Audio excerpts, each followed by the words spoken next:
Hello and welcome back to my YouTube channel Nalanda academy. आज के इस वीडियो में हम क्लास 12 HSC इकोनॉमिक्स का चैप्टर नंबर 3 भी इलास्टिसिटी ऑफ डिमांड स्टडी करने वाले हैं। इलास्टिसिटी ऑफ डिमांड, ठीक है।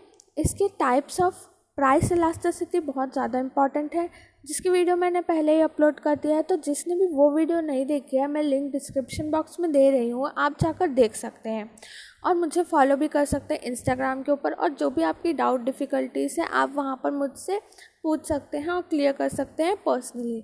चलिए शुरू करते हैं आज का ये वीडियो।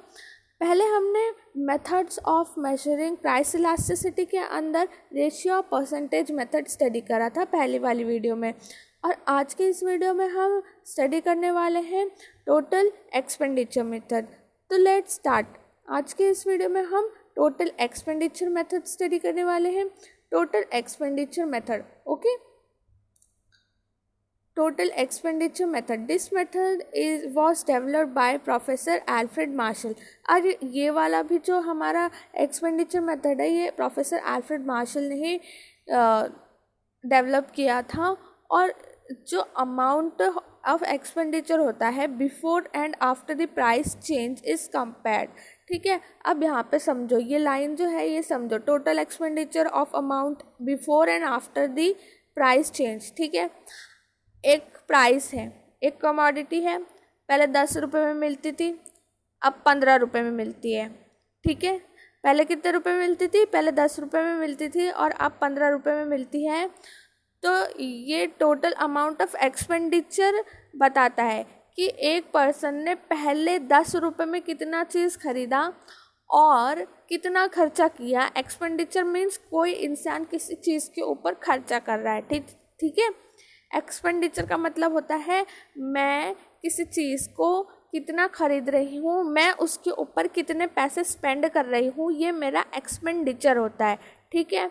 ये मेरा एक्सपेंडिचर होता है। मैं किसी भी चीज़ के ऊपर जब खर्चा करने लगती हूँ, मैं अपने पैसों को खर्चा करती हूँ किसी चीज़ के ऊपर, तो ये एक्सपेंडिचर आता है, ठीक है। और इकोनॉमिक्स में हमें एक्सपेंडिचर ही लिखना है, सिर्फ समझाने के लिए मैं आपको सिंपल लैंग्वेज यूज़ करती हूँ, ठीक है। तो एक्सपेंडिचर कितना था before and after the price change, ठीक है। पहले 10 रुपये की कमोडिटी में मैंने कितनी कमोडिटी खरीदी, बाद में जब प्राइस चेंज हो गया 15 रुपये हो गया वही कमोडिटी का, तो मैंने वो कमोडिटी के ऊपर कितना एक्सपेंडिचर किया, मतलब मैंने अपने कितने पैसे खर्च किए उस कमोडिटी के ऊपर। तो यही है टोटल एक्सपेंडिचर मेथड, ठीक है। Here the total expenditure refers to the product of price and quantity demanded. यहाँ पे देखिए, product of price and quantity demanded. Total expenditure refer करेगा किसको? Product of price and quantity demanded, मतलब जो product का प्राइस है उसके ऊपर कितनी क्वांटिटी डिमांड की गई, ठीक है। मैंने कितनी ज़्यादा क्वांटिटी खरीदी। फॉर एग्जांपल, जब एक प्रोडक्ट हम लेंगे आइसक्रीम, जब आइसक्रीम मिल रही थी 15 रुपीज़ की, तो मैंने कितनी परचेज़ करी, मैंने कितनी कमोडिटी मतलब कितनी क्वांटिटी खरीदी, मतलब एक आइसक्रीम खरीदी, 2 खरीदी या फिर 3 आइसक्रीम खरीदी। और जब उसका प्राइस चेंज हो गया 20 रुपीज़, तो मैंने कितनी आइसक्रीम परचेज़ करी, ठीक है। तो वो मेरा एक्सपेंडिचर हो जाएगा, मेरा क्वांटिटी डिमांडेड हो जाएगा। मेरा कितना होगा क्वांटिटी डिमांडेड? मैंने शायद से पहले 3 क्वांटिटी डिमांड की थी और अब मैंने 2 ही कमोडिटी, जो क्वांटिटी की कमोडिटी है वो 2 ही डिमांड करी, ठीक है। यहाँ तक समझा सबको। नेक्स्ट है, यहाँ पर देखिए फॉर्मूला दिया है आपको। फॉर्मूला दिया है total expenditure is equals to price into quantity demanded. ये इम्पॉर्टेंट है, ठीक है। सभी लोगों को ये जो फॉर्मूला है ये एक्सप्लेनेशन में लिखना है। टोटल एक्सपेंडिचर हम कैसे निकालेंगे? हमें टोटल एक्सपेंडिचर निकालने के लिए प्राइस को क्या करना पड़ेगा? इनटू करना पड़ेगा क्वांटिटी डिमांडेड के साथ। हमें क्या करना पड़ेगा? प्राइस को इनटू करना पड़ेगा क्वांटिटी डिमांड के साथ। In this connection Marshall has given the following prepositions और रिलेटिव इलास्टिक डिमांड। अब यहाँ पे बहुत सारे अलग अलग प्रिपोजिशंस भी दिए हैं, प्रोपोजिशंस भी दिए हैं अल्फ्रेड मार्शल ने। तो फर्स्ट वन है relative elastic demand, ED is greater than 1। Elasticity of demand कैसी होगी? ग्रेटर दैन 1 होगी, ठीक है। इलास्टिसिटी ऑफ डिमांड कैसी होगी? Greater than 1। When with a given change in the price of a commodity, total outlay increases, elasticity of demand is greater than 1. ठीक है, यहाँ पे क्या बताया है, यहाँ पे जब बताया है कि चेंज हो रहा है प्राइस के अंदर, तो टोटल आउटले मतलब जो टोटल एक्सपेंडिचर है हमारा वो इंक्रीज हो रहा है साथ ही साथ में. ठीक है, जैसे प्राइस चेंज हो रहा है हमारा एक्सपेंडिचर क्या हो रहा है, हमारा एक्सपेंडिचर टोटल आउटले हमारा इंक्रीज हो रहा है. तो ये क्या होगा, ग्रेटर देन 1 होगा, ग्रेटर देन 1 होगा. ठीक है, नेक्स्ट है unitary elastic demand. Unitary elastic demand ED is equals to 1.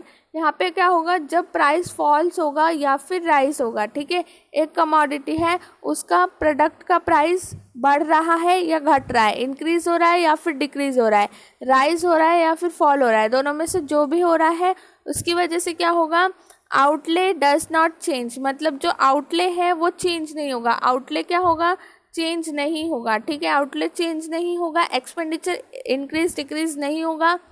जो हम स्पेंड कर रहे हैं या जो क्वांटिटी डिमांड, जितनी क्वांटिटी डिमांड कर रहे हैं सेम रहेगी, उसमें चेंज नहीं आएगा, डज नॉट चेंज. इसलिए क्या है, unitary elastic demand is equals to 1 है, सेम थी और सेम ही रहेगी. नेक्स्ट है relatively inelastic demand. Relatively inelastic demand ED is less than 1 when with a given change in price of a commodity total outlay decreases. अब यहाँ पे बताया है जैसे ही प्राइस चेंज हो रहा है, प्राइस क्या हो रहा है, चेंज हो रहा है, वैसे ही क्या हो रहा है, टोटल आउटले डिक्रीज हो रहा है. Elasticity of demand is less than 1.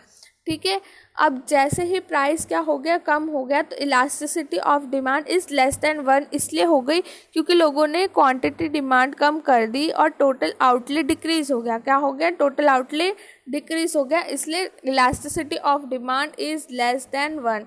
Elasticity of demand is less than 1. ये हमारे 3 प्रोपोजिशंस हो गए. अब ये जो टेबल है इसको सबको अच्छे से समझना है. ठीक है, this table is very important. जब आप एक्सप्लेन करेंगे तो आपको ये टेबल बनानी ही है. ठीक है, तो ये टेबल समझिए. फर्स्ट यहाँ पर आपको प्राइस दिया है इन रुपीज़. ठीक है, यहाँ पे प्राइस दिया है रुपीज़ में, ये प्राइस का कॉलम है और ये ABC एक सिचुएशन है. ठीक है, ABC क्या है, सिचुएशन है. फिर यहाँ पे आपको क्वांटिटी डिमांडेड दिया है इन यूनिट्स और यहाँ पर आपको फॉर्मूला लगाना है P मल्टीप्लाइड Q. ठीक है, price into quantity demanded. Price को क्या करना है, इंटू करना है क्वांटिटी डिमांडेड के अंदर. नेक्स्ट यहाँ पे आपको type of elasticity of demand बताया है. ठीक है, यहाँ पे बताया है. तो हम यहाँ पे स्टार्ट करते हैं. फर्स्ट देखिए A, ये एक सिचुएशन है. ठीक है, यहाँ पर देखिए A के अंदर क्या हो रहा है. ठीक है, जब 10 रुपीज़ प्राइस था. ठीक है, पहले कमोडिटी थी, 10 रुपीज़ प्राइस था, तो लोगों ने कितनी डिमांड करी थी, 6 डिमांड करी थी. ठीक है, कितनी डिमांड करी थी, 6 डिमांड करी थी. लेकिन जैसे ही उसका प्राइस इंक्रीज हो गया 20, उसका प्राइस क्या हो गया, इंक्रीज हो गया 20. ठीक है, उसका प्राइस हो गया 20, तो लोगों ने 5 क्वांटिटी डिमांड किया. ठीक है, यहाँ पे क्या हुआ, यहाँ पे क्वांटिटी में डिक्रीज हो गया. तो अब क्या करेंगे हम, ये जो P इंटू Q है, ये जो P है प्राइस 10 इंटू 6. ठीक है, इन दोनों को मल्टीप्लाई करेंगे तो यहाँ पर आएगा 60. क्या करेंगे, इन दोनों को, ये जो 10 और 6 है इनको मल्टीप्लाई करेंगे तो कितना आएगा, 60. फिर नेक्स्ट वाला देखिए 20 इंटू 5, 20 को 5 में इंटू करेंगे तो कितना आएगा, 100 आएगा. कितना आएगा, 100. ये फर्स्ट वाला सबको समझा. ठीक है, तो यहाँ पे देखो, अब यहाँ पे देखो P और Q, ये जो हमारा 60 और 100 है, इसमें क्या दिख रहा है, जैसे ही हमारा प्राइस इंक्रीज होता है प्रोडक्ट का, एक ही सिचुएशन में देखो, जब हमारा प्राइस इंक्रीज होता है प्रोडक्ट का, तो यहाँ पर एक्सपेंडिचर जो है, टोटल आउटले जो है इंक्रीज हो जाता है. क्या होता है, एक पर्सन ज़्यादा खरीदने लगता है. एक देखिए, एक पर्सन है बाज़ार में जा रहा है और पहले वो कितना कमोडिटी खरीदता था, समझो उसके पास 100 रुपये हैं. ठीक है, और वो बाज़ार में जाता है, मार्केट में जाता है, उसको बोला है उसकी मम्मी ने आज तुम 100 रुपीज़ का ही सामान लाना, और उसको 200 रुपीज़ दिए, ठीक है, लेकिन उसको ज़्यादा पैसे दिए उन्होंने। वो गया बाज़ार में, उसने देखा क्वांटिटी का जो प्राइस है कमोडिटी का वो इंक्रीज़ हो गया है, तो क्या होता है उसका जो टोटल आउटले है वो इंक्रीज़ हो जाता है, क्योंकि वो क्वांटिटी ज़्यादा ही खरीदता है। इसलिए क्या होता है, elasticity of demand is greater than 1, क्योंकि उसने कमोडिटी भी ज़्यादा ही खरीदी है, क्योंकि उसने कमोडिटी ज़्यादा ही खरीदी है इंक्रीज्ड प्राइस पे, मतलब प्राइस बढ़ गया है फिर भी उसने ज़्यादा ही खरीदा है सामान, तो क्या हो गया है, इलास्टिसिटी ऑफ डिमांड इंक्रीज हो गया है। नेक्स्ट बी वाला देखते हैं हम। बी सिचुएशन में क्या है, देखिए पहले प्राइस 30 था फिर 40 हो गया, ठीक है, एक कमोडिटी है, पहले उसका प्राइस 30 था फिर उसके बाद में उसका प्राइस 40 हो गया। तो पहले 30 के प्राइस पे लोग 4 क्वांटिटी डिमांड करते थे, ठीक है, क्वांटिटी ऑफ कमोडिटी की डिमांड की थी 4। उसके बाद क्या हुआ, जब प्राइस इंक्रीज हुआ 40 तो लोगों ने डिमांड करना कम कर दिया, ठीक है, क्या हो गया, डिक्रीज हो गया, 3 हो गया। अब क्या करेंगे हम, अब हम क्या करेंगे, अब हम इसको इंटू करेंगे, P और Q, ये है P और ये है Q, इन दोनों को क्या करेंगे, इंटू करेंगे। 30 इंटू 4 कितना आया, 120, फिर 40 इंटू 3 इज इक्वल्स टू कितना आया, 120। इन दोनों को जब हमने इंटू करा तो ये देखिए 30 और 4 इन सब लोगों को इंटू करना है, तो हमारा आंसर आएगा 120, ठीक है।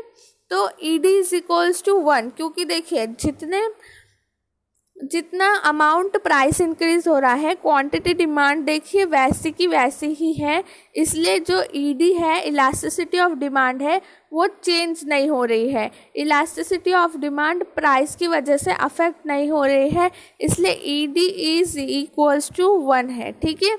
नेक्स्ट सिचुएशन है C।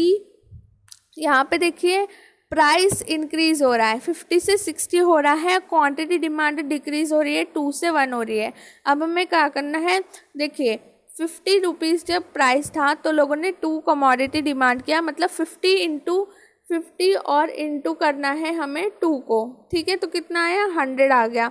उसके बाद में जब 60 रुपीज़ प्राइस बढ़ गया तो लोगों ने एक ही कमोडिटी खरीदी, तो कितना आया, हमारा टोटल आउटले, ये जो है ये हमारा टोटल आउटले है, ठीक है, टोटल आउटले, तो हमारा टोटल आउटले कितना आया, 60 आया। तो यहाँ पे सिचुएशन देखो, C वाली सिचुएशन में जो टोटल आउटले है वो डिक्रीज हो रहा है। पहले जितना लोग ने खर्चा किया था जब 50 रुपये प्राइस था, ठीक है, उतना नहीं किया, उन्होंने क्या करा, उन्होंने अपना जो टोटल एक्सपेंडिचर टोटल आउटले है वो डिक्रीज़ कर दिया, टोटल एक्सपेंडिचर डिक्रीज़ कर दिया, उन्होंने खर्चा कम करा। जैसे ही प्राइस इंक्रीज़ हो गया एक कमोडिटी का तो उन्होंने खर्चा करना कम कर दिया, ठीक है, उन्होंने क्या किया, खर्चा करना कम कर दिया, इसलिए ED is less than 1, elasticity of demand कम है, ठीक है। अब यहाँ पे देखिए इन एग्जाम्पल ए के अंदर बताया है original price is 10 per unit and quantity demanded is 6 unit, ठीक है, जैसे मैंने आपको टेबल में बताया था, ठीक है। Therefore the total expenditure incurred is 60। मैंने सेम आपको टेबल में बनाया है, टेबल जब हमने स्टडी किया है अभी तो सेम मैंने बताया है कि 10 रुपीज़ जब पर यूनिट खरीदा गया तो 6 यूनिट डिमांड करी गई, तो टोटल एक्सपेंडिचर 60 हो गया। व्हेन प्राइस राइजेस, जब प्राइस बढ़ गया 20 quantity demanded falls to 5 unit, तो क्वांटिटी डिमांड घट गया, इसलिए जो टोटल एक्सपेंडिचर इनकर्ड था वो 100 था। In this case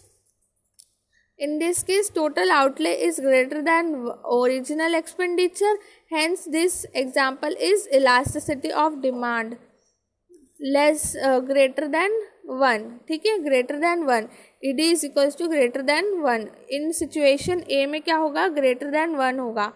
next in case of B original price is 30 per unit, तो कितना डिमांड हुआ था, 120, और उसके बाद जब ₹40 प्राइस हुआ तब भी क्या हुआ, जो डिमांड थी वो 120 रुपीज़ की आई, हमारी एक्सपेंडिचर हमने 120 रुपीज़ ही करा। सेम जितने पैसे हम बाज़ार में लेके गए थे हमने उतने ही पैसों का क्या ख़रीदा, सामान ख़रीदा, हमने ज़्यादा पैसे खर्च नहीं करे। इंक्रीज़ हो गया था प्राइस के अंदर लेकिन फिर भी हमने क्या किया, हमने उतने ही पैसे खर्च किए और उसी में सामान ख़रीदा, हमने ज़्यादा पैसे खर्च नहीं करे। मतलब हमारा टोटल एक्सपेंडिचर जो था, टोटल एक्सपेंडिचर वो इंक्रीज़ नहीं हुआ, इसलिए ये यूनिटरी इलास्टिक डिमांड है।